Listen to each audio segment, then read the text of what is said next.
Ya mulai mungkin untuk mengawali saja, saya dengar Bu Chandra itu ya terus diberkati, dipakai Tuhan makin lebih lagi. Bahkan saya sempat dengar sedikit ya apa ya motivator muda nomor satu se-Asia gitu. Pengusaha muda properti yang sukses luar biasa. Bisa enggak diceritakan dulu mungkin pengalamannya dari keluarga kaya atau keluarga sederhana, ya seperti apa keadaan dulunya dan sekarang Tuhan sudah bawa terus sampai bisa mencapai seperti apa gitu. Mungkin bisa di-share-kan? Ya, terima kasih Pak Obaja sudah menjadi seorang yang sangat luar biasa memberikan kesempatan kepada saya untuk boleh berbagi. Saya ingin mengucapkan dulu shalom. Selamat malam semuanya. Bersyukur hari ini pertama kalinya saya datang di gereja yang luar biasa. Jadi kalau saya boleh sharing kasih karunia Tuhan dalam kehidupan saya dibesarkan di keluarga yang non-Kristen. Ya, jadi saya dibesarkan di keluarga Buddhis, saya adalah anak kedua dari 3 bersaudara. Nah kemudian keluarga kami adalah keluarga yang berkecukupan. Ya, jadi cukup tetapi tidak kaya. Papa saya adalah seorang pengusaha sampai akhirnya kemudian pada tahun 1998. Jadi papa saya kena krisis ekonomi dan akhirnya bangkrut. Nah kemudian di sana pabrik kami mulai dijual, kemudian rumah kami juga sudah dipasang, disegel oleh bank dan tinggal tunggu waktu untuk dilelang. Ya tapi puji Tuhan tidak sampai dilelang. Akhirnya dari SMP sampai SMA 3 saya sekolah sambil berjualan. Ya berjualan dan juga membantu papa saya.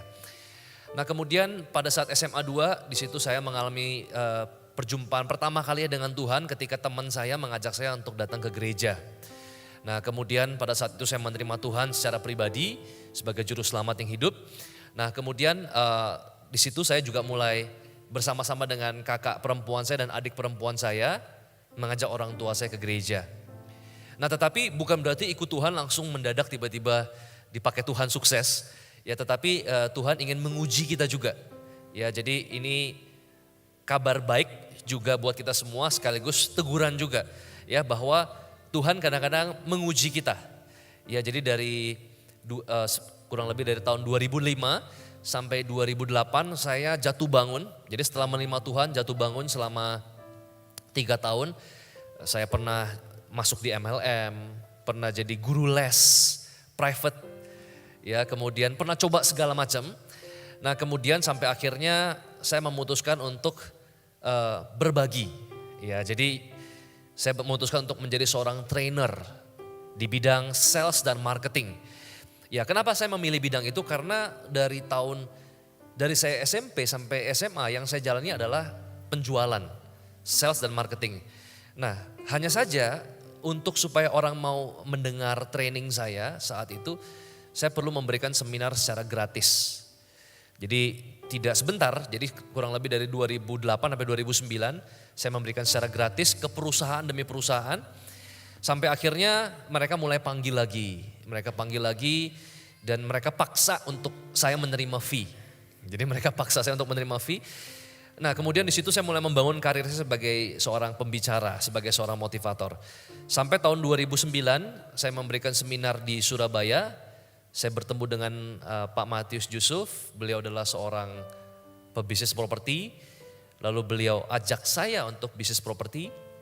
Dengan modal saya sangat terbatas dan kemampuan ya negosiasi.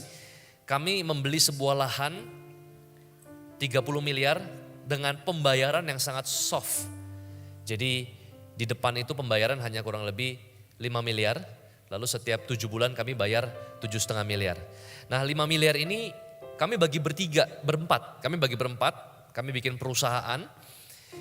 Nah disitulah saya mulai pertama kali berbisnis properti ya dengan modal seadanya. Nah perumahan pertama saya adalah Ubud Village, itu perumahan di Tangerang.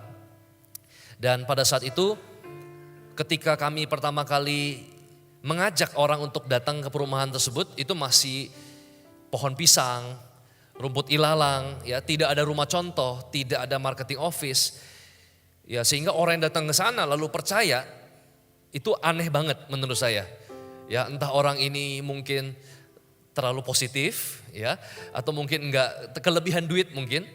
Jadi saya buat acara 100 orang, lalu saya menjual untuk bisa membeli perumahan saya. Ada 300 rumah dan 65 ruko. Akhirnya dari 100 orang, 8 orang survei lokasi. Ya begitu mereka survei lokasi, mereka kaget.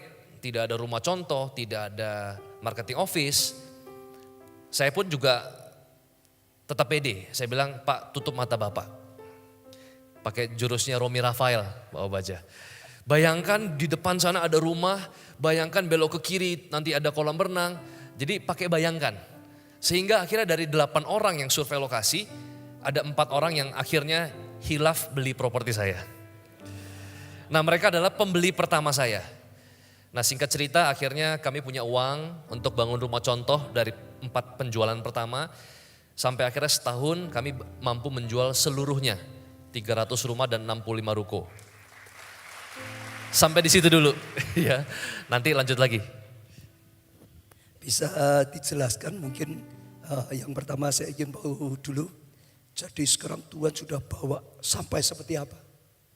Ya jadi luar biasanya Tuhan itu mengangkat kita bertumbuh step by step.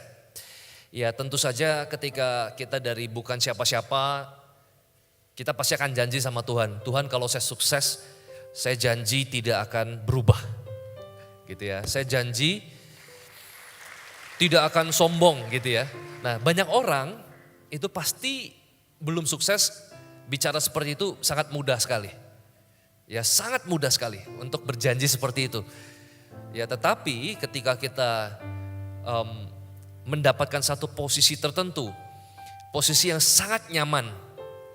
Apalagi tahun 2010 waktu saya berhasil menjual sold out perumahan pertama saya, Ubud Village, itu usia saya kurang lebih 22 tahun. Ya 22 tahun. Jadi bayangin anak muda kemudian 22 tahun biasanya orang baru lulus kuliah. Tapi saya sudah punya perumahan. Kemudian jadi public figure. Nah di sini adalah step kedua. Ya di mana Tuhan menguji saya bagaimana saya bisa menghandle kepercayaan yang sudah Tuhan kasih. Ya sebagai seorang public figure, ya sebagai seorang pengusaha. Nah akhirnya pada saat momen tersebut saya sempat merasa bahwa saya yang terbaik, saya punya confident yang tinggi, bahkan cenderung overconfident.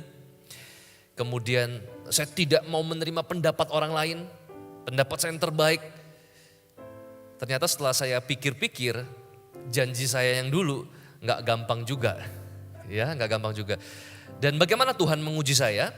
Dari tahun 2010 setelah proyek pertama kami, sampai tahun 2013 akhir saya tidak dapat proyek lagi. Ya jadi kami beli tanah di daerah Bali, ya kemudian akhirnya partner kami nggak cocok, jadi kami berpartner dengan orang partner baru dari Bali, nggak cocok, akhirnya nggak jadi.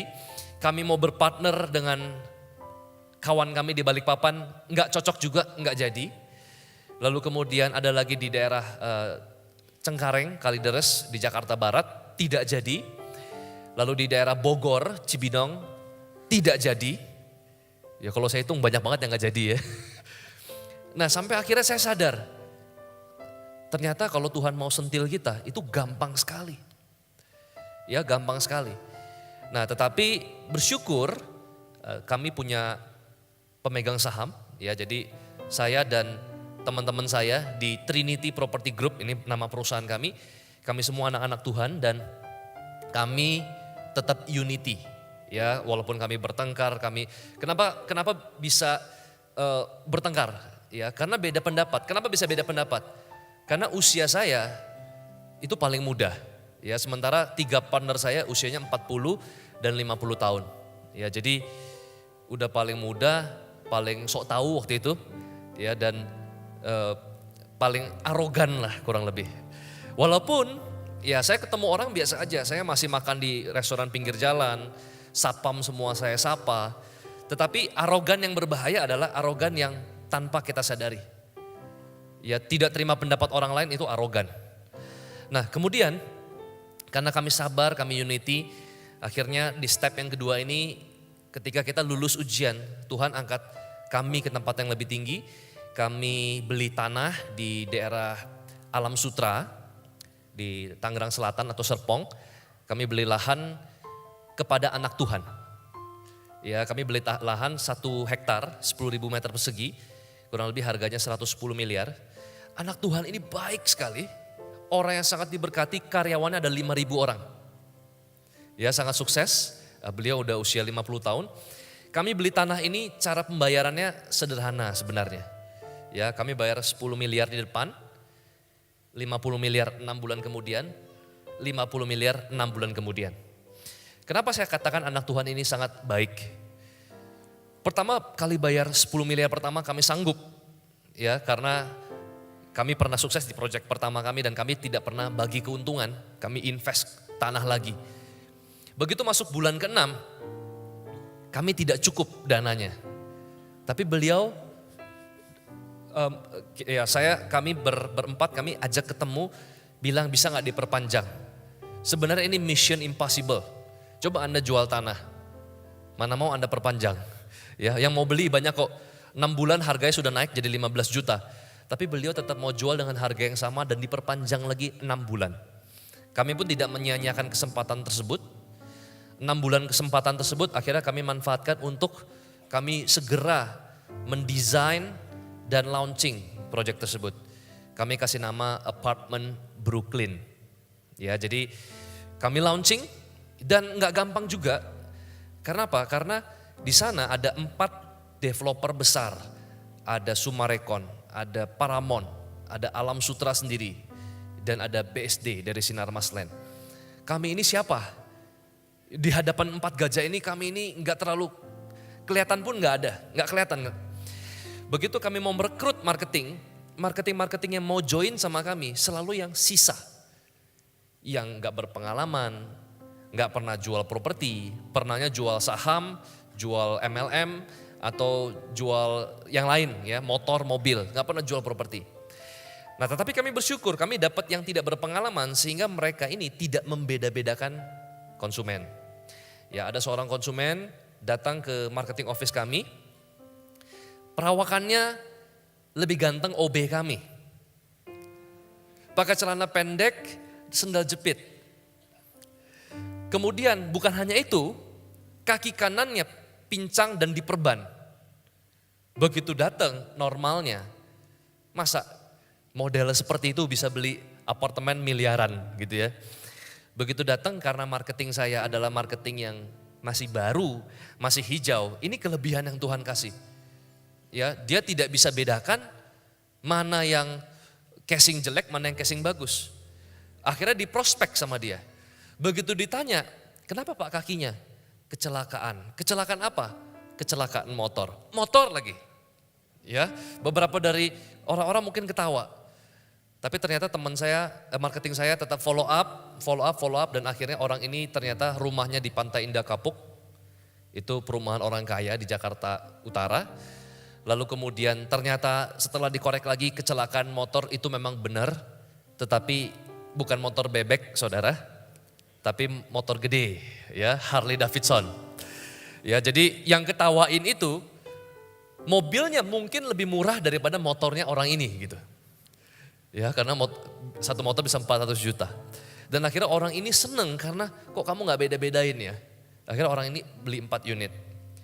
Nah, kemudian singkat cerita kami mulai mengumpulkan para agen properti untuk membantu menjual Brooklyn.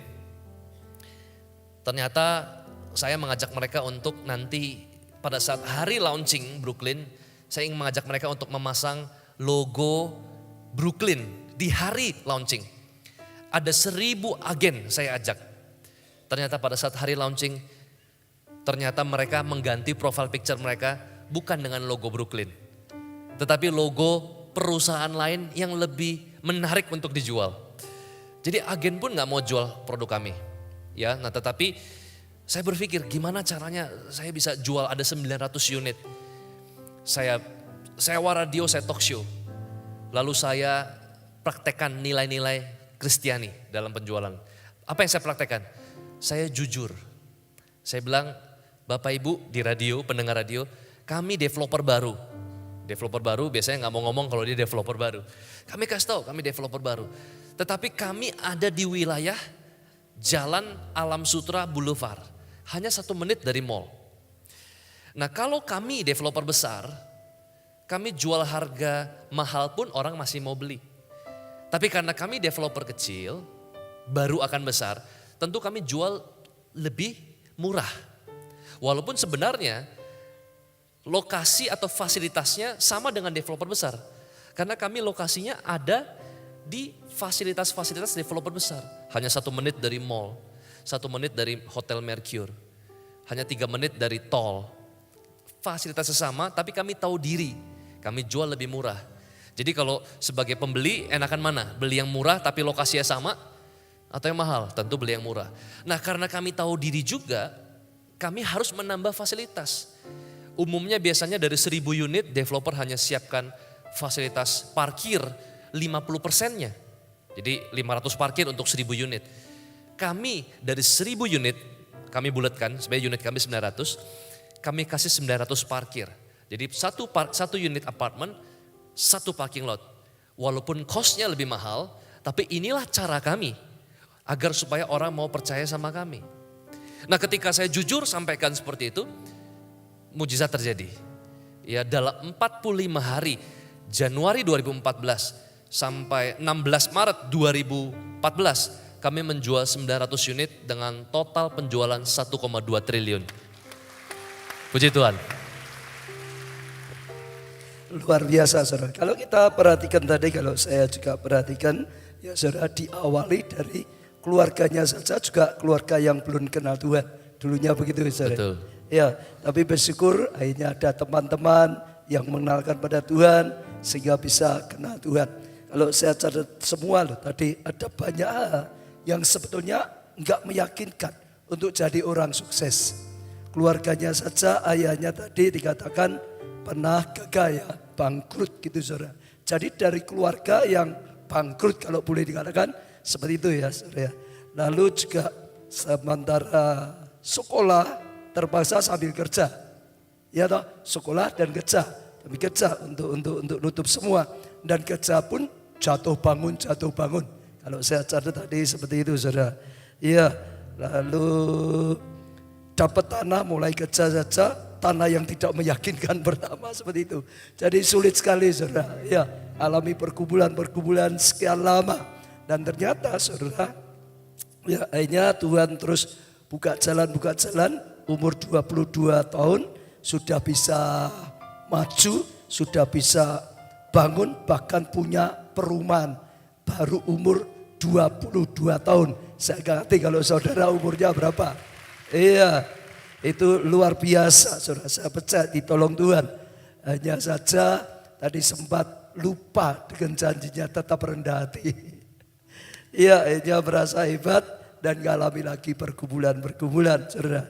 Tapi sekali lagi waktu kembali pada Tuhan, waktu sungguh-sungguh lagi pada Tuhan, waktu berani mulai ambil langkah merendahkan diri bawah kaki Tuhan, mengandalkan Tuhan lagi, ditambah yang terakhir tadi jujur, ternyata Tuhan bisa berkarya. Iya, waktu ini umur berapa ya? Sekarang. Enggak, waktu bangun Brooklyn itu saya 2014 kurang lebih 26 tahun. 26. Jadi umur 26 sudah ya pegang proyek triliun.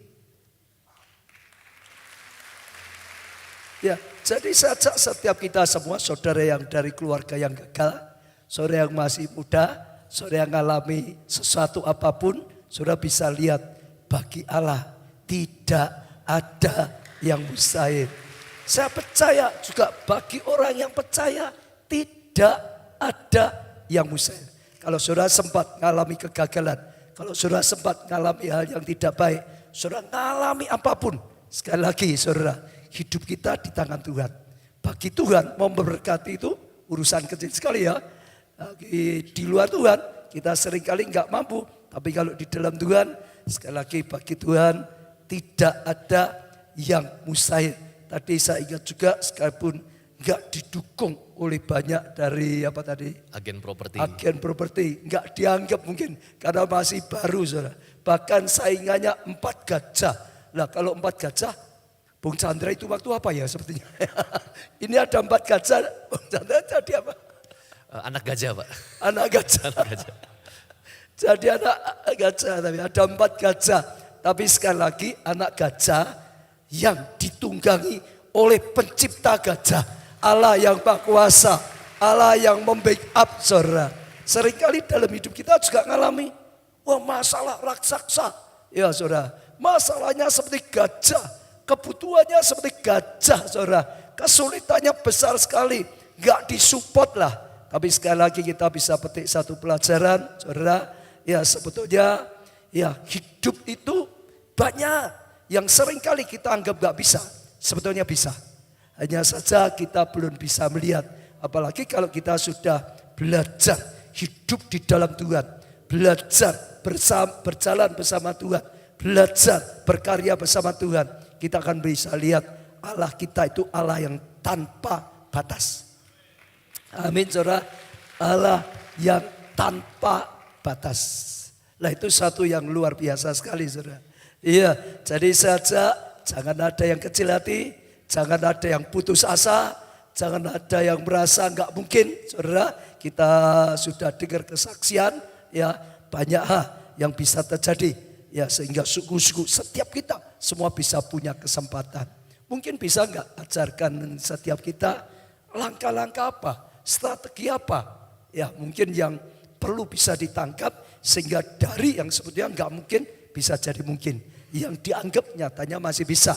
Terobosan-terobosannya, langkahnya, strateginya mungkin bisa disampaikan dikit. Ya terima kasih Pak Wajah. Jadi kalau kita hari ini datang ke gereja kemudian kita rasanya ada yang hambar, ada yang kurang.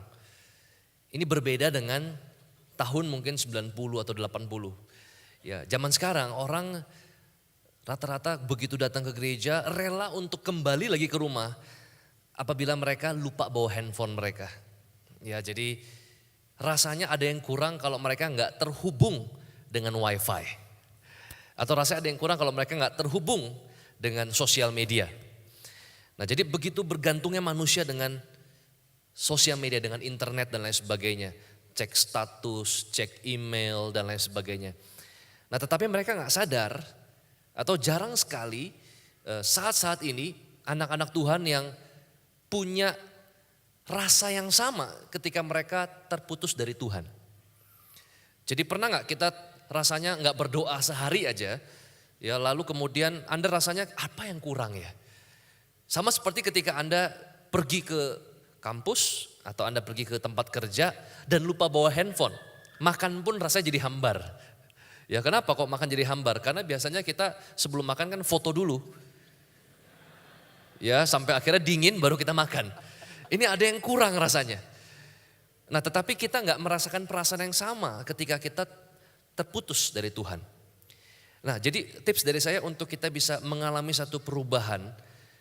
Ya kita nggak bicara perubahan materi, tapi perubahan dari dalam diri kita dulu adalah kita harus kembali terhubung dengan Tuhan. Bagaimana kembali terhubung dengan Tuhan? Apa yang membuat kita seringkali disconnect?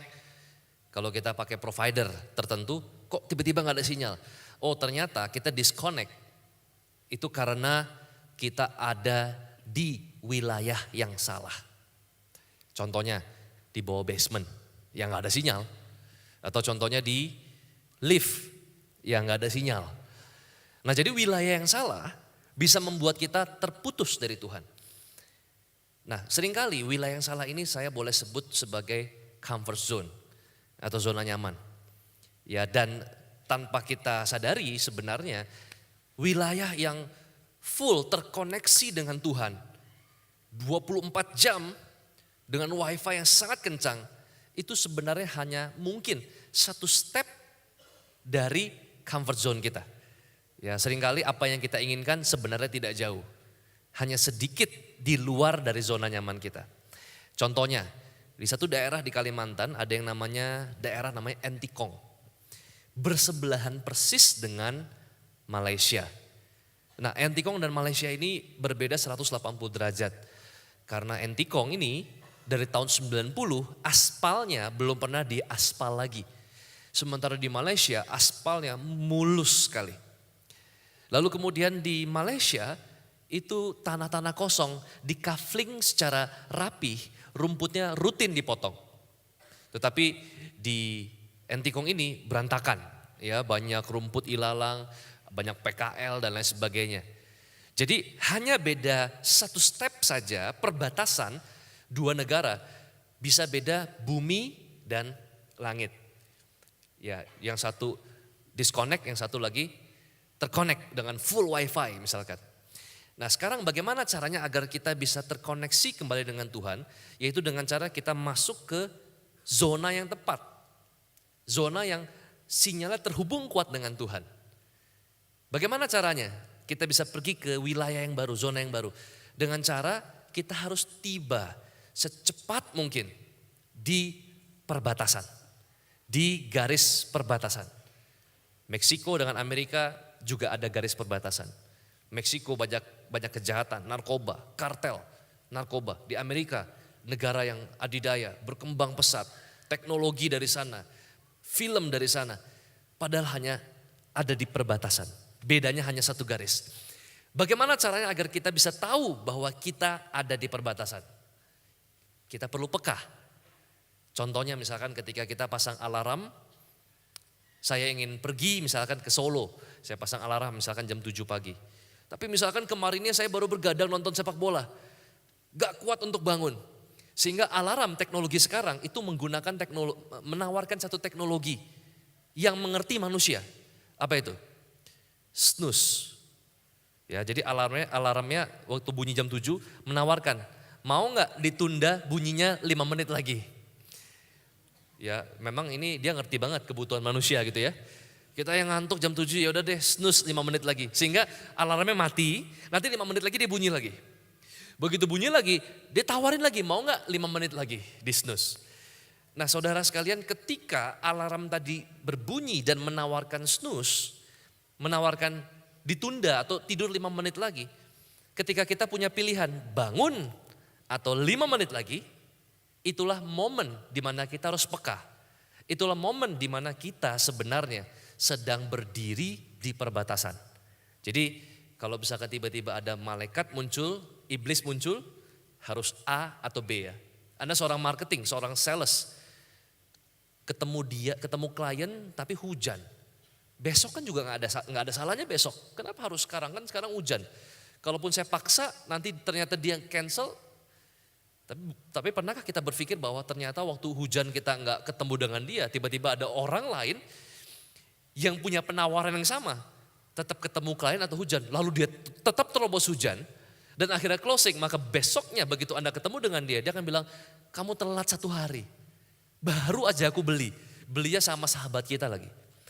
Jadi ketika tiba-tiba kita punya 2 pilihan, menunda atau memulai, sebenarnya kita sudah berada di perbatasan. Ini saya pakai waktu saya lagi lari, Pak Obaja. Jadi saya punya resolusi. Jadi tahun 2015 yang lalu saya lari mungkin sekitar 300 km per tahun. Resolusi saya tahun ini larinya 500 km per tahun. Enggak besar, karena teman saya kemarin 2015, dia seorang cyclist, hobi sepeda. Dia sepeda 4.000 km setahun. Ya, dia ikut waktu itu ada Tour de Solo kalau tidak salah, 200 km lebih, ya 8 jam. Jadi luar biasa, jadi lari 500 kilo jauh gak ada apa-apanya dibanding dengan teman saya. Seminggu kurang lebih 10 kilo. Nah waktu lari, kadang saya juga pengen berhenti. Kenapa pengen berhenti? Aduh hari ini kemarin baru bergadang tidur gak cukup, wajar lah kalau saya agak capek hari ini. Tetapi ketika saya ingin berhenti atau lanjut, saya ingat perkataan seminar saya. Bong tunggu dulu, ini di perbatasan. Karena saya berasa bahwa saya sudah di perbatasan. Kok rasanya sayang banget ya, Anda sudah berdiri di garis batas. Kalau enggak dilanjutin tuh sayang banget. Nah ketika kita akhirnya tetap keep going, kita lanjutkan, kita masuk ke zona Tuhan. Tiba-tiba ada sinyal, Anda reconnect kembali dengan Tuhan. begitu Anda terhubung kembali dengan Tuhan, banyak mujizat yang Anda bisa kerjakan. Luar biasa, saudara. Saya nggak pernah dengar lewat YouTube hal seperti ini. Jadi kalau saya perhatikan tadi intinya di Tuhan ya. Betul. Melekat pada Tuhan. Karena sumber adalah dari Tuhan. Betul. Saya rasa itu luar biasa, saudara. Saudara bisa lihat di Alkitab. Orang-orang yang mengalami mujizat anugerah yang luar biasa. Yang harusnya nggak bisa jadi bisa. Yang harusnya di bawah jadi diangkat luar biasa. Kalau saudara bisa perhatikan adalah orang yang suka melekat pada Tuhan. Saya beri contoh misalnya. Pertama Daniel, saudara perhatikan. Kalau saudara bisa perhatikan Daniel itu punya kehidupan doa. Mencari Tuhan yang luar biasa. Sampai dikatakan 3 kali sehari dia senantiasa datang di bawah kaki Tuhan. Dia berlutut, dia berdoa, dia memuji Tuhan, dia melekat, dia nempel pada Tuhan. Daniel itu orang sibuk atau orang nganggur, saudara? Dia orang yang super sibuk. Karena dia orang kedua setelah Raja Kaisar. Banyak sekali. Tapi tetap menjaga hubungan pribadinya dengan Tuhan. Tetap dalam zona Tuhan. Saudara. Dan dia terus dapat hikmat Tuhan. Karena terus ada dalam Tuhan. Dan dia terus dapat pengurapan kekuatan iman dari Tuhan. Karena terus nempel dengan Tuhan. Dan dia terus dalam covering Tuhan. Karena terus ada di zonanya Tuhan. Saudara lihat, dia maju terus. Dia diangkat Tuhan terus. Sampai 3 atau 4 raja ya ganti. Dia tetap eksis. Dia tetap dibutuhkan. Dia tetap menjadi orang kepercayaan raja. Itu Daniel. Saya lihat lagi. Siapa lagi? Yusuf. Daud, saudara perhatikan. Sama. Mereka adalah orang-orang yang melekat pada Tuhan. Mereka adalah orang-orang yang nempel pada Tuhan. Mereka adalah orang-orang yang menomorsatukan Tuhan. Sehingga senantiasa ada hikmat Tuhan. Yusuf itu punya hikmat Tuhan. Seperti Daniel punya hikmat Tuhan. Sampai lebih berhikmat daripada semua pejabat yang lain. Yusuf itu punya hikmat Tuhan. Lebih ya berhikmat, lebih pandai, lebih bijaksana dari semua orang pandai di Mesir. Daud punya hikmat dari Tuhan. Punya pengurapan dari Tuhan. Punya apalagi perkenanan dari Tuhan. Sehingga ada dalam perlindungan, ada dalam tuntunan Tuhan, petunjuk Tuhan. Bahkan ada perkenanan di hati Tuhan, diberkati Tuhan. Sehingga menjadi berhasil. Saya ajak saudara, setelah mendengar ini, yang pertama coba uji saudara sendiri.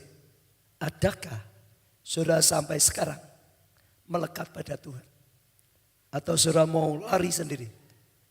Saudara sudah keluar dari jalurnya Tuhan. Sehingga saudara kering. Sehingga saudara berjuang dengan keringat sendiri saja. Sehingga saudara enggak mengalami keberhasilan yang nyata. Saja coba koreksi diri. Kalau saudara merasa seperti itu, cepat kembali pada Tuhan. Dan tadi jaga terus, jaga terus, jaga terus. Jangan izinkan ditarik ya ke hal yang duniawi saja. Selama masih melekat pada Tuhan, terus mendapat air kehidupan dari Tuhan. Terus mendapat hikmat dari Tuhan. Selama terus melekat pada Tuhan, terus dapat kekuatan Tuhan, pengurapan. Selama terus nempel, melekat pada Tuhan, terus saudara dapat kasih karunia. Nah itu penting sekali. Jadi jangan sampai jauh dari Tuhan. Ibadah baik, jadi orang Kristen baik, semua baik. Tapi saudara tanpa melekat pribadi dengan Tuhan, seringkali kosong, kering, mudah takut, mudah goyang, gak punya hikmat Tuhan. Ya, jadi petik satu pelajaran yang penting melekat. Melekat. Kalau yang pertama tadi yang saudara tangkap, jangan takut dengan keadaan saudara. Jangan takut dengan situasi. Jangan takut dengan keadaan apapun. Di tangan Tuhan ada pertolongan. Di tangan Tuhan ada berkat. Di tangan Tuhan ada mujizat. Tapi pesan yang kedua kalau saudara bisa tangkap tadi, melekatlah pada Tuhan. Karena dari Tuhan datangnya pertolongan. Dari Tuhan datangnya hikmat. Hikmat Tuhan itu lebih hebat daripada semua kepandaian manusia. Pertolongan Tuhan itu lebih menjadi jaminan bagi setiap kita semua. Saya percaya itu sesuatu yang luar biasa. Lah, saudara Bung Chandra ini sudah terjun ya sedemikian dibawa oleh Tuhan. Kita sedang masuk tahun 2016. Orang semua berkata tahun demi tahun bukan makin mudah tapi makin sulit. Ya, tantangannya makin besar. Saudara, ya, ada enggak mungkin pesan-pesan, strategi-strategi atau hal sesuatu yang perlu mungkin diketahui untuk anak-anak Tuhan. Ya, baik yang sedang gagal maupun orang anak-anak muda yang ingin sukses maupun pengusaha-pengusaha yang ada di sini. Nah, sehingga kita dapat arah, saudara. Sehingga ada hal yang baik. Mungkin bisa diberi. Iya. Jadi saya ingin mungkin menyampaikan dua hal, ya tips ya untuk anak-anak muda atau para siapapun yang hari ini punya jiwa muda. Ya, jadi usia ini bukan usia ada dua ya, usia umur dan usia biologis. Ya, jadi walaupun kita sudah 40 tahun ya, 50 tahun, tetapi kalau misalkan kita punya hati yang bersuka cita, ya maka bisa jadi usia biologis kita justru muda. Ya, karena hari ini Donald Trump mau jadi presiden saja, dia umurnya 69 tahun. Jadi ngomongnya lebih semangat dari saya yang masih 28 tahun. Ya, jadi tips dari saya dua. Jadi yang pertama adalah untuk kita bisa sukses, ya banyak orang selalu bilang, ayo be number one, jadi nomor satu. Jadi yang terbaik, jadi nomor satu, jadi yang terbaik. Nah, saya lihat ada satu kecenderungan, kemarin baru saja ada perlihatan pemain sepak bola terbaik di dunia. Kebetulan yang menang adalah Lionel Messi. Jadi 8 tahun terakhir Ronaldo dan Messi itu berganti-gantian. Nanti Ronaldo jadi pemain terbaik di dunia tahun 2014. Nanti 2015 si Messi. Jadi berganti-gantian tahun demi tahun. Banyak orang berdebat siapa yang terbaik. Yang fans dengan Ronaldo akan bilang Ronaldo yang terbaik. Yang fans dengan Messi akan bilang Messi yang terbaik. Jangan-jangan ada yang bercerai gara-gara itu. Berantem gara-gara itu. Nah, tetapi walaupun mereka berdua berantem, ya banyak orang berantem gara-gara siapa yang terbaik, tetapi mereka berdua, Messi maupun Ronaldo, mereka tetap sukses. Mereka tetap dibayar miliaran per minggu. Jadi mereka pun gak ada masalah. Jadi orang berdebat, ternyata selalu ada bagian kue yang cukup kok untuk nomor 2. Memang selalu saya mengajarkan di seminar saya, kalau Anda mau sukses, jadilah yang terbaik, jadilah yang nomor 1. Karena otak manusia memang cenderung lebih gampang merecord yang nomor 1. Makanya kalau kita tanya orang yang pertama kali mendarat di bulan, ya Neil Armstrong. Yang nomor 2 gak kenal, padahal yang nomor 2 itu namanya Aldrin. Dan hanya beda 1 step tangga. Jadi turun tangganya cuma 1. Kalau misalkan tiba-tiba si Aldrin langsung nyelak, ya jatuh dua-duanya. Ya saya nggak tahu apakah mereka sweet dulu, gunting batu kertas, atau pakai absen atau apa.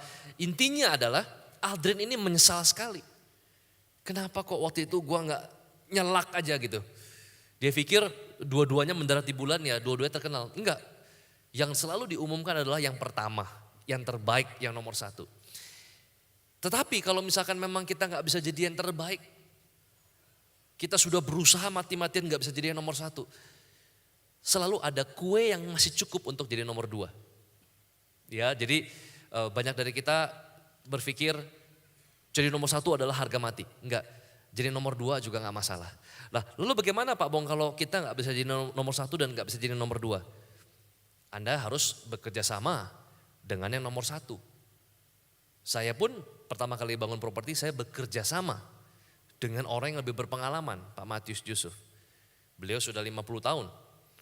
Ya sekarang 56 tahun sekarang. lebih berpengalaman, lebih baik dari saya ajak beliau join. Nah tetapi waktu saya ajak beliau join, saya katakan, Pak, biarkan yang muda ini aja yang kerja, Bapak kasih wejangan dari belakang. Jadi walaupun saya muda, saya ajak yang terbaik mau bergabung dengan saya dengan janji bahwa Pak nanti biarkan saya yang kerja, saya yang keringetan, saya yang capek. Ya Pak Matius gak perlu capek, Pak Matius santai aja.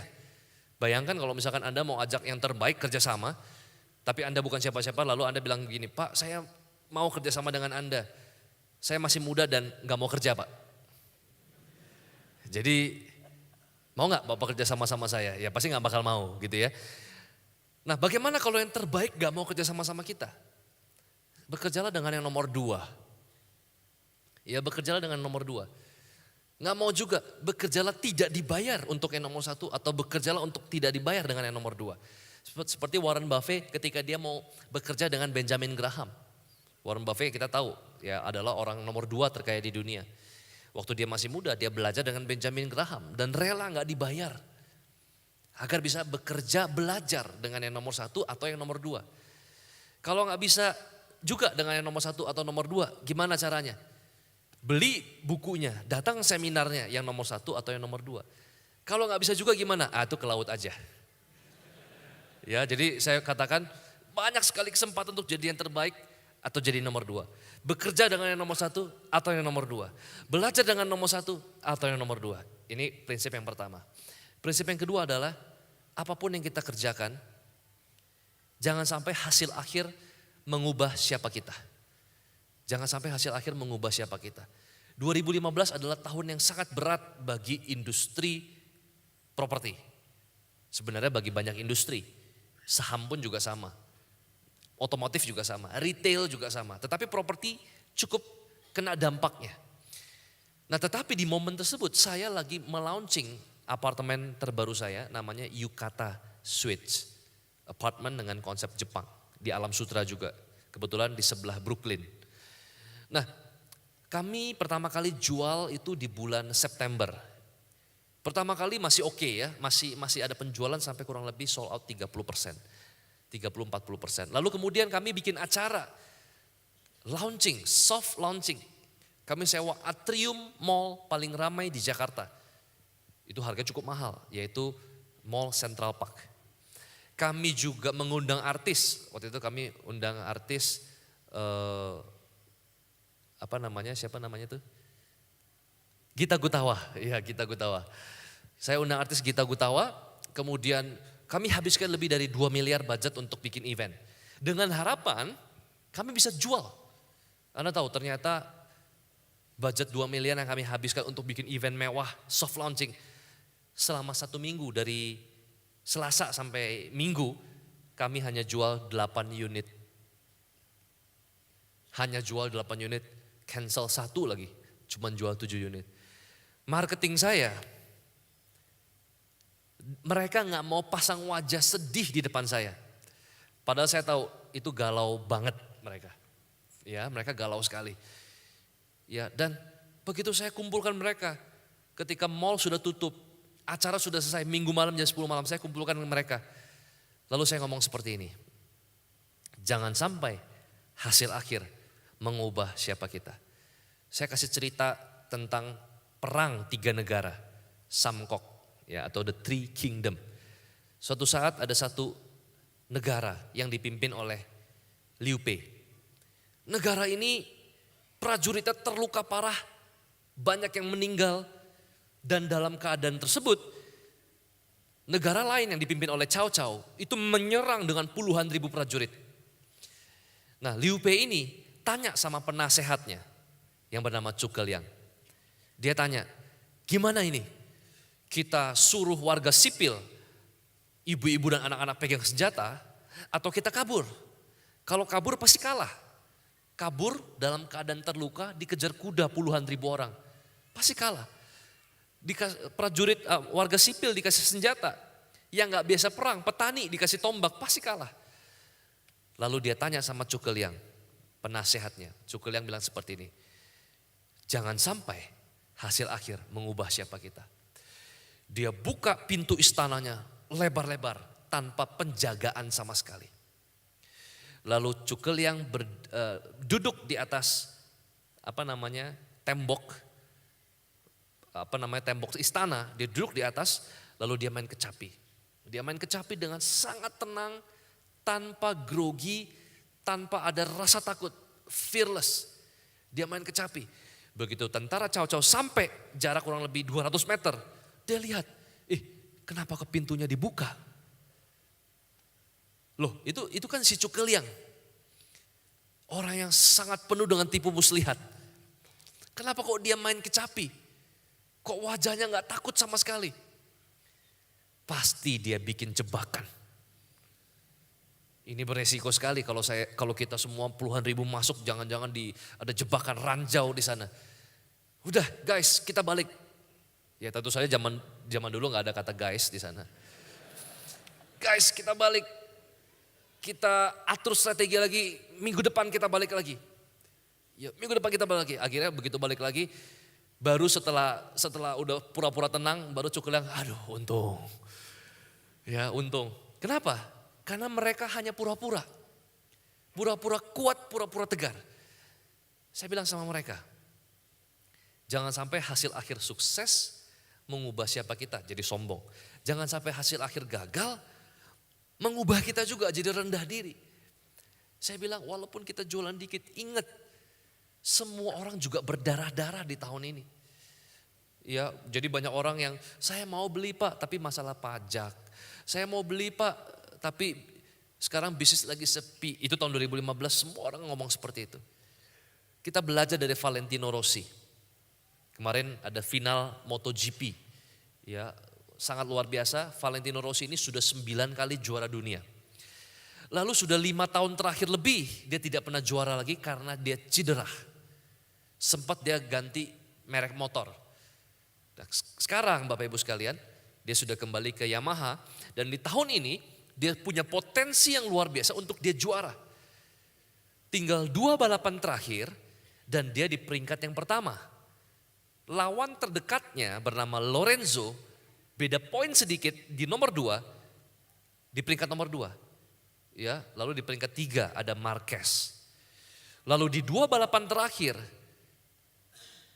si Marquez ini dengan Lorenzo ini sama-sama orang Spanyol. Sedemikian sehingga, yuk kita sekongkola, kita kerjain si Rossi orang Italia ini. Akhirnya di 2 balapan terakhir, si Marquez ini memprovokasi si Rossi. Setiap kali Rossi mau balapan, dipepetin supaya Lorenzo bisa finish. Supaya poinnya bisa ngejar si Rossi. Rossi panas, dipepet. Setelah beberapa tikungan akhirnya terjadi kecelakaan, Marqueznya jatuh. Rossinya untung gak jatuh. Begitu lihat di tayangan ulang, terlihat kakinya Rossi seperti nendang si Marquez. Sehingga Rossi dihukum. Di balapan yang terakhir, Rossi harus start dari peringkat 24. Ya, dia dihukum. Padahal sebenarnya ya yang membuat mustahil sekali Rossi menendang. Kenapa? Karena berat motor itu 250 kg. Dalam keadaan miring ke samping, nggak mungkin cuma gerakin telapak kaki, terpental begitu aja. Ya, dalam sepak bola namanya diving gitu ya. Diving gitu, disengkat cuman kena tali sepatu tapi jungkir balik, kurang lebih seperti itu. Ya, jungkir balik kesakitan. Sehingga yang injek kaki sepatunya dikasih kartu merah, kurang lebih seperti itu.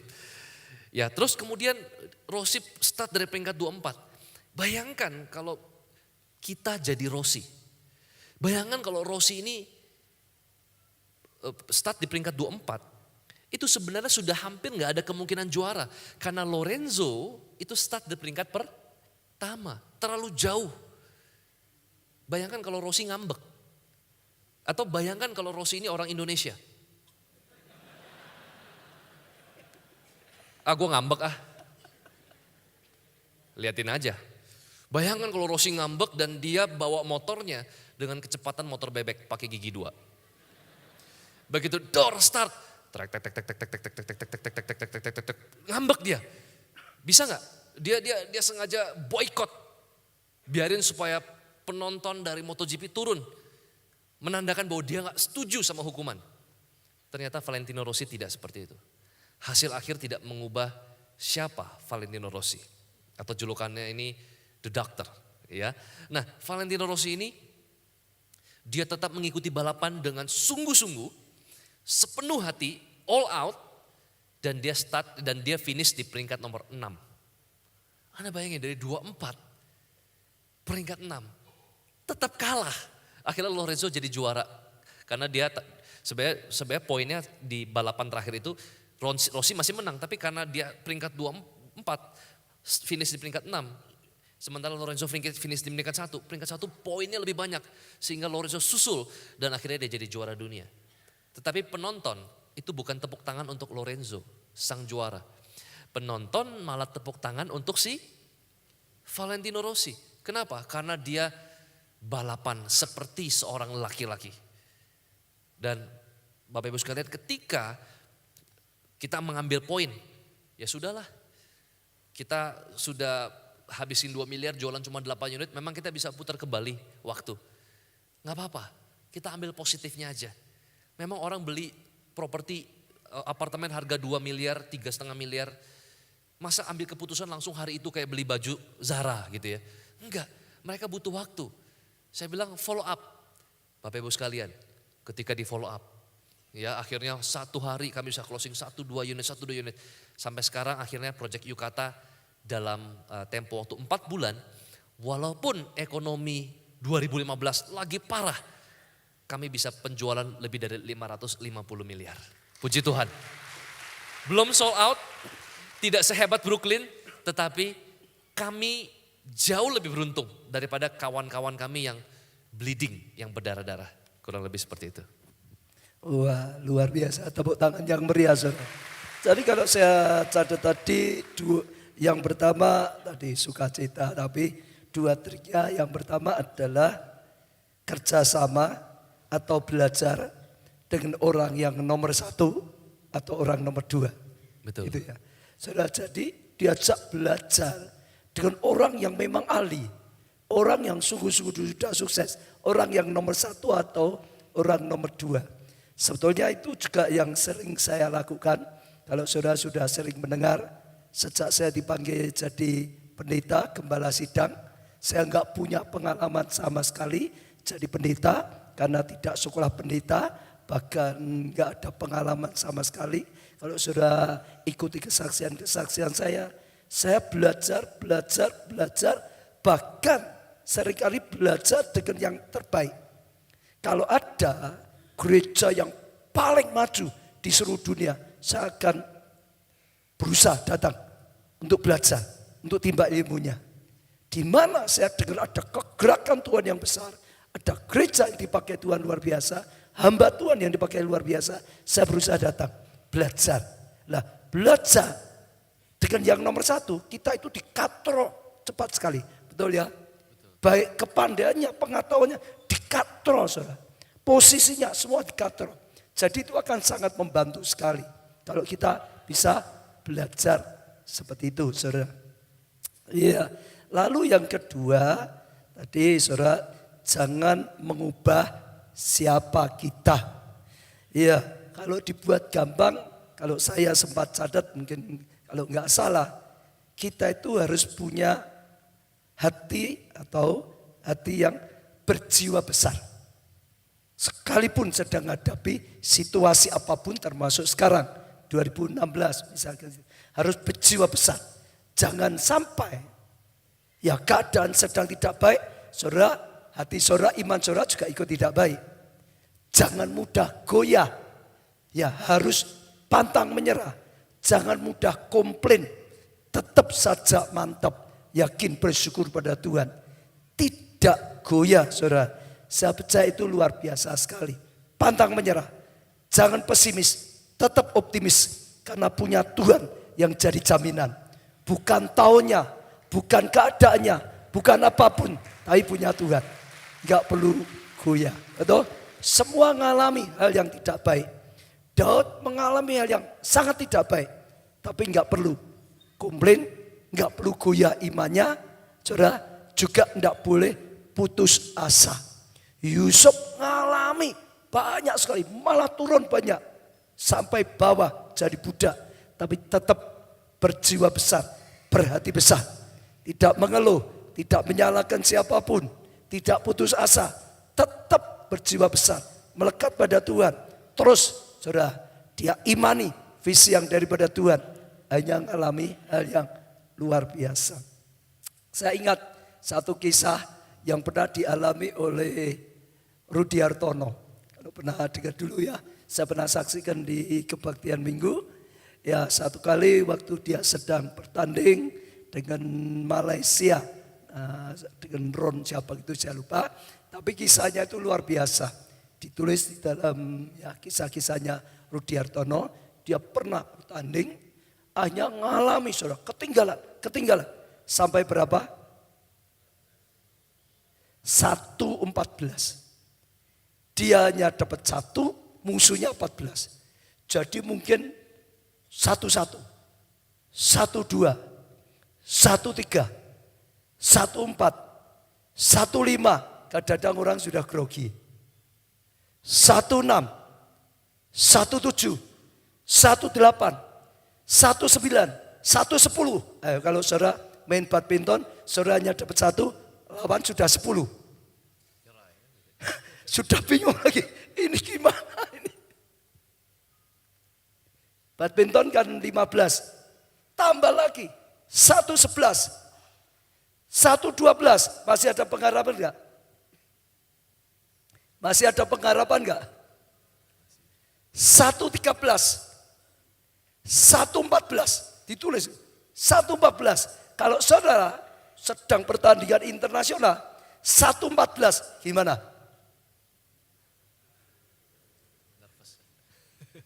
Hebatnya Rudi Hartono, tidak berubah hatinya.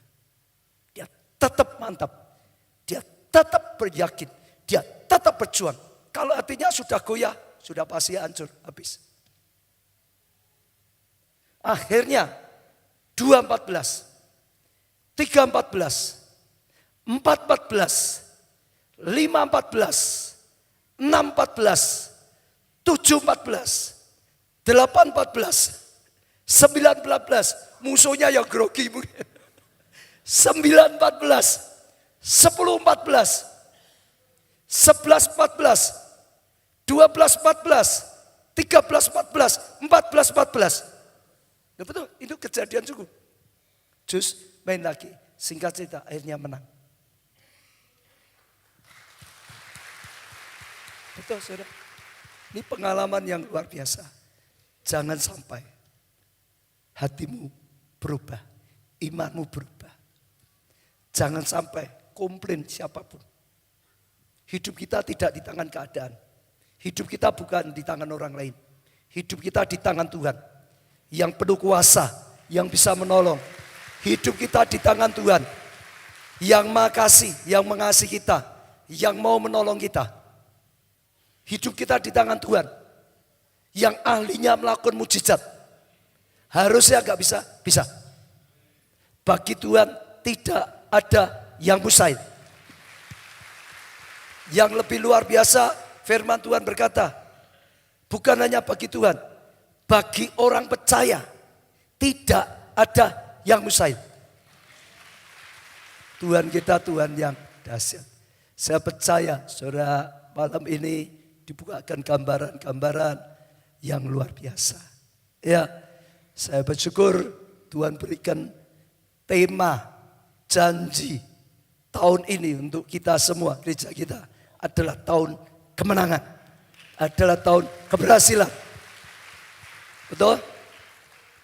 Minggu saya katakan masalah boleh makin besar. Saudara, tantangan boleh makin besar. Tapi itu kesempatan justru mendapat mujizat yang besar. Tantangannya kecil, mujizatnya kecil. Betul saudara? Masalah kecil, mujizatnya kecil. Kebutuhannya kecil, mujizatnya kecil. Justru tantangan yang besar, itu kesempatan mujizat yang besar. Ya toh? Ya. Betul. Katakan saudara, tahun 2015, tahun kemenangan besar. Katakan saudara, tahun 2016, tahun kemenangan besar. Tantangan boleh makin besar. kesulitan boleh makin besar. Kompetitor boleh makin banyak. Tapi berkat Tuhan, pertolongan Tuhan lebih banyak lagi. Mujizatnya lebih banyak lagi. Dan kita akan lihat kasih karunia. Kita akan lihat kemuliaan. Ya, saya percaya hari ini kita dibangun luar biasa, saudara. Diberkati. Siapa yang diberkati hari ini, saudara? Angkat tangan. Nah, saya rasa tergerak, saudara. Kita akan doa. Karena semua adalah dari Tuhan. Setuju, saudara? Iya. Jadi, saudara yang membutuhkan, saudara bisa maju. Mungkin Bung Chandra bisa doakan juga. Impartasi gitu. Ya, ayo saudara, bangkit berdiri saudara. Siapa yang mau didoakan? Bung Chandra, maju ke depan. Segera saudara, supaya pengurapan, hikmat, berkat yang diberikan juga terimpartasi. Ya, maju ke depan saudara. Dilipat saja kursinya saudara. Dilipat saja kursinya, jangan sia-siakan kesempatan. Ya, dilipatkan saja saudara. Apalagi saudara yang punya pergumulan, masalah pekerjaan, masalah keuangan, masalah pekerjaan, saudara. Iya, apalagi saudara yang ingin ngalami terobosan dalam pekerjaan, dalam keuangan, dalam apapun, saudara. Maju ke depan segera. Ini kesempatan, saya percaya enggak kebetulan, saudara. Ya, kursinya dilipat lagi, masih banyak yang butuh. Saudara bisa maju ke depan. Hari ini, saudara, kita akan tahu Tuhan bekerja luar biasa. Enggak kebetulan awal tahun, saudara, anak Tuhan yang dipakai luar biasa boleh datang, saudara. Pengurapan itu senantiasa akan turun. Orang yang punya karunia, kesembuhan, impartasi, saudara bisa tangkap pengurapan. Orang yang terima karunia dalam keuangan, diberkati untuk jadi berkat, saudara tangkap, saudara juga akan dapatkan ya kasih karunianya. Saudara, siapa lagi? Segera yang butuhkan ya kursi dilipat segera. Kita akan mulai datang. Angkat tangan saudara.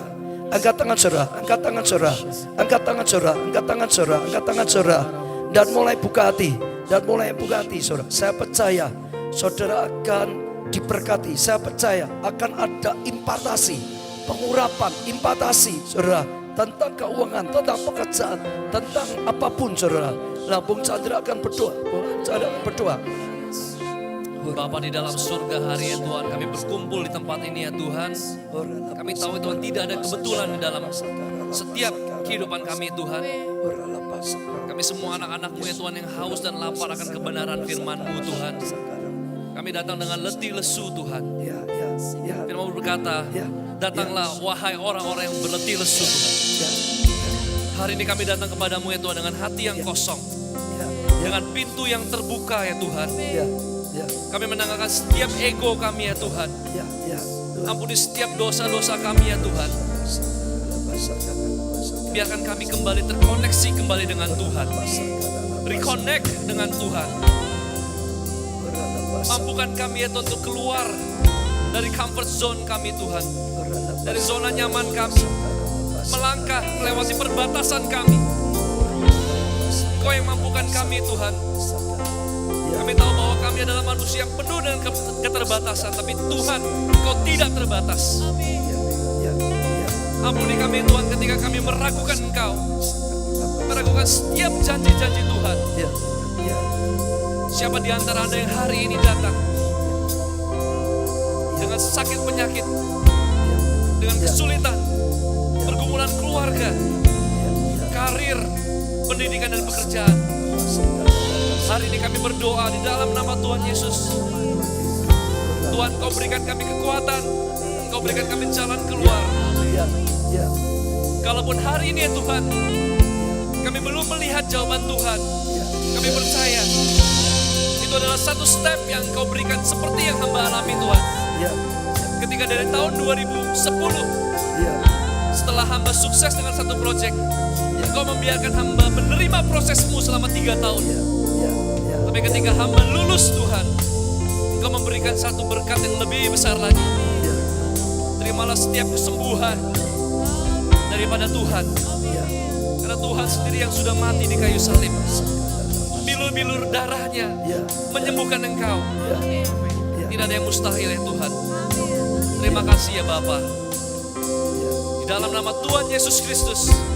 Sama-sama kita berkata, di dalam nama Tuhan Yesus Kristus. Kami berdoa dan mengucapkan syukur. Amin. Tepuk tangan paling meriah untuk kita semua. Tetap berdoa saudara, tetap berdoa, tetap berdoa. Terus berdoa pada Tuhan, terus berdoa saudara. Terus berdoa, angkat tangan saudara, berdoa pada Tuhan. Saya percaya ada pengurapan yang sedang mengalir. Ada impartasi yang sedang bekerja pada saat ini. Ada pengurapan, ada impartasi yang sedang bekerja. Terima Tuhan, saya rasakan pengurapan itu mengalir. Saya rasakan roh Allah, roh kudus sedang bekerja. Saya rasakan saudara, sedang bekerja Tuhan. Terima dengan iman, terima dengan iman, terima dengan iman. Terima dengan iman, terima dengan iman. Jangan takut dengan keadaan saudara. Oh, apapun keadaan saudara, terima dengan iman. Oh, Chandra mengalami, oh baik keluarganya, keadaannya. Dulu yang tidak ada pengharapan, tapi waktu datang pada Tuhan, dalam Tuhan ada pengharapan. Dalam Tuhan ada pengharapan. Oralah pasakaralah, katakan pada Tuhan, aku percaya, aku percaya, aku percaya. Terus saudara, jangan ada yang tinggi hati. Terus saudara mengakui, oh semua daripada Tuhan. Mengakui tanpa Tuhan gak ada apa-apanya. Mengaku saudara, oh rendahkan hati di hadapan Tuhan. Dan Tuhan akan terus berkarya. Dan Tuhan akan terus berkarya. Oh katakan pada Tuhan, Tuhan aku mau melekat pada Tuhan. Karena Engkau sumbernya Tuhan. Aku mau melekat padamu. Katakan saudara, Engkau sumbernya Tuhan. Engkau sumber berkat. Engkau sumber hikmat. Oh Tuhan, Engkau sumber kekuatan. Engkau sumber pertolongan. Engkau sumber kasih karunia. Engkau sumber keuangan kami juga. Engkau sumber segala sesuatunya. Berkata-kata terus pada Tuhan saudara. Kata suatu, saya percaya Tuhan sedang bekerja secara luar biasa. Cari Tuhan, Dia adalah yang nomor satu. Dia adalah segalanya saudara. Cari Tuhan, Dia segala-galanya saudara. Oralah pasakaralah. Jangan putus asa saudara. Jangan berubah tadi pesannya. Tetap saudara iman saudara. Jaya jangan goyah. Waktu diberkati jangan sombong. Waktu sedang diproses jangan rendah diri saudara. Jangan putus asa saudara. Jangan komplain, jangan sungut-sungut saudara. Katakan Tuhan, aku tetap percaya. Tuhan, Engkau jaminan. Katakan saudara, Engkau jaminan. Engkau jaminan. Hari ini Tuhan Kau kuatkan imanku. Hari ini Tuhan firman-Mu menerangi aku. Katakan perkataan iman pada Tuhan. Katakan perkataan iman. Oralah pasakaralah. Hiralah pasakaralah. Tuhan Kau yang berkarya. Tuhan Kau yang memberikan rema. Tuhan Kau yang memberikan janji. Tuhan Kau yang akan terus menyertai. Pegang tangan-tangan yang terangkat Tuhan. Tuntunlah Tuhan. Bawalah sesuai dengan rencana-Mu. Tuhan, Engkau sumber mujizat. Tuhan, Engkau sumber jawaban doa. Tuhan, Kau berikan doa-doa, jawaban doa. Engkau berikan tuntunan. Engkau membuat anak-anak Tuhan berhasil. Tuhan, kami percaya tahun 2016 dan seterusnya, tahun kemenangan, tahun keberhasilan. Tuhan memberi kemenangan. Oh, tantangan mendatangkan kemenangan. Tantangan besar, kemenangan besar. Oh, terima kasih Tuhan. Kami punya Allah yang jadi jaminan. Dan Kau segalanya. Dan Kau segalanya. Ucapkan perkataan iman saudara. Ucapkan perkataan iman. Karena firman Tuhan berkata, seperti yang Kau katakan di hadapanku, itu akan aku lakukan. Seperti yang Kau katakan di hadapan Tuhan, itu akan dilakukan oleh Tuhan. Tuhan pengharapan, Tuhan jaminan. Dan saat ini saya percaya Tuhan sedang bekerja. Terima kasih Tuhan. Terima kasih Tuhan. Sebentar kami akan kembali ke tempat kami masing-masing. Tapi kami tangkap firman-Mu. Tapi kami tangkap pengurapan-Mu. Tapi kami tangkap penyertaan-Mu Tuhan. Kami akan pulang sebagai pemenang Tuhan. Dan kami akan terus berjalan dalam perlindungan-Mu. Dalam tuntunan-Mu. Dalam pertolongan-Mu. Dalam berkat-Mu. Engkau yang membuat tahun 2016 dan terusnya tahun yang indah, tahun yang luar biasa, tahun kemenangan. Terima kasih Tuhan, dalam nama di atas segala nama, yaitu Tuhan Yesus Kristus, kami panjatkan doa kami dan ucapan syukur kami. Saudara diberkati, kata bersama. Amin.